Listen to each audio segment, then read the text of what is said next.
You've said it today, haven't you? I'm fine. Just two simple words, spoken so casually, maybe with that small practiced smile. Perhaps even a soft laugh at the end, so the other person doesn't dare dig deeper. But the second those words left your lips, something inside you tightened, a quiet flinch. Not because you deceived them, no. You deceived yourself, and a part of you knew it perfectly well. That's the uncomfortable truth almost no one wants to face. We don't say, "I'm fine," to protect other people from our pain.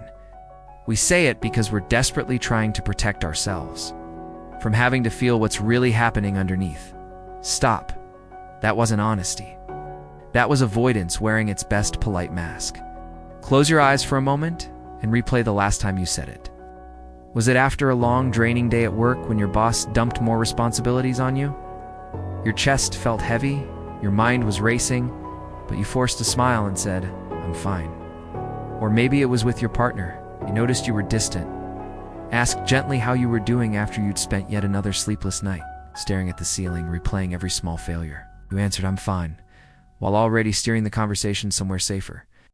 Or perhaps you were completely alone, sitting in your room, phone in hand, thumb hovering over a close friend's name. Your heart felt heavy with everything you wanted to say. But instead, you typed, "I'm fine, how about you?" and hit send. We've become so incredibly smooth at this. It's no longer a conscious choice. It's our automatic response. It's our emotional default setting. But here's what's quietly terrifying about it.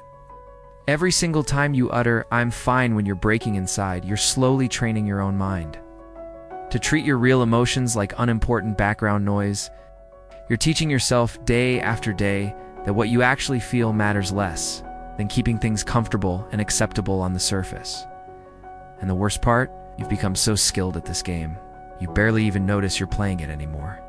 You laugh in the group video call while your mind is quietly screaming. You say it's nothing, really, when your chest feels tight and your thoughts won't slow down. You brush it off as just overthinking when in reality your body is desperately trying to tell you, something is wrong. Please stop pretending. What if the "I'm fine" was never really meant for them? What if it's the final, carefully built wall you've created, so you never have to sit alone with the version of yourself that feels overwhelmed, scared, or completely exhausted? Let that idea settle in your mind for a second, because this is where it starts to feel truly uncomfortable. The people who say "I'm fine" the most often aren't the ones who feel the least. They're usually the ones who feel everything so deeply that they decided years ago it was safer to hide it, too messy, too vulnerable. Too much for others to handle, and honestly, too much for themselves to handle. So they learned the art of swallowing it whole. Push it down, neatly packaging it, and placing it on a mental shelf labeled "I'm fine," where neither they nor anyone else has to look at it again. But emotions have a way of refusing to stay hidden. They don't vanish just because you refuse to name them. They simply sink underground and find new ways to speak. They appear as unexplained tension in your neck and shoulders, sudden bursts of irritation at tiny, meaningless things, as that heavy, constant exhaustion that sleep never seems to fix, as the quiet ache that follows you, even on your good days. You've felt all of this, haven't you? The strange thing is, deep down, you probably already know this truth about yourself. Just don't want to admit it yet, because admitting it would mean accepting that your "I am fine" was never a sign of strength. It was fear, cleverly disguised as strength. Fear of being seen as weak or broken. Fear of becoming a burden to the people you love.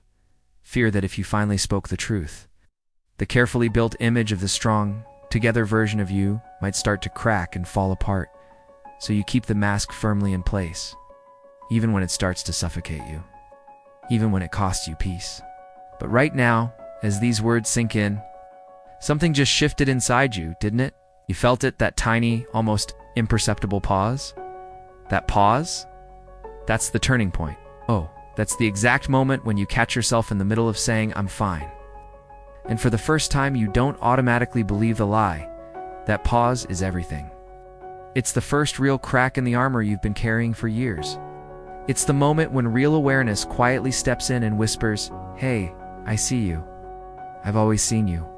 We call that moment the pin effect, not because it writes anything on paper, but because it's the instant you finally stop running from the story you've been telling yourself for so long.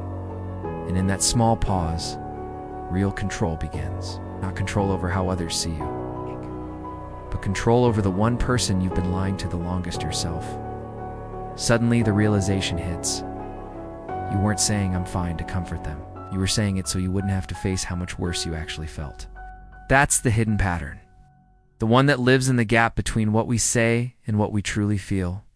And once you see it clearly, you can't unsee it. You'll still say "I'm fine" from time to time. We all do. But now it will sound different to your own ears. You'll hear the small lie hiding inside it. You'll feel that familiar flinch. And that important pause will arrive a little sooner, a little stronger, every single time.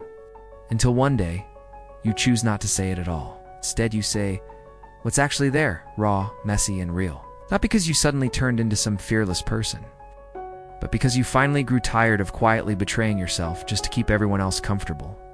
So here's the question I want you to carry with you tonight. When the world gets quiet and there's no one left to perform for, if you're always fine, when was the last time you were truly honest? Not with them, with yourself. Because the most unsettling truth isn't that we lie when we say "I'm fine." The most unsettling truth is how long we've been believing our own lie, and how much of our life we've quietly sacrificed to keep it alive. Soft piano note lingers, then slowly fades into complete silence. If this video touched something deep inside your chest, you already know what comes next. The pause is waiting for you. So the only real question left is, will you finally listen to it this time?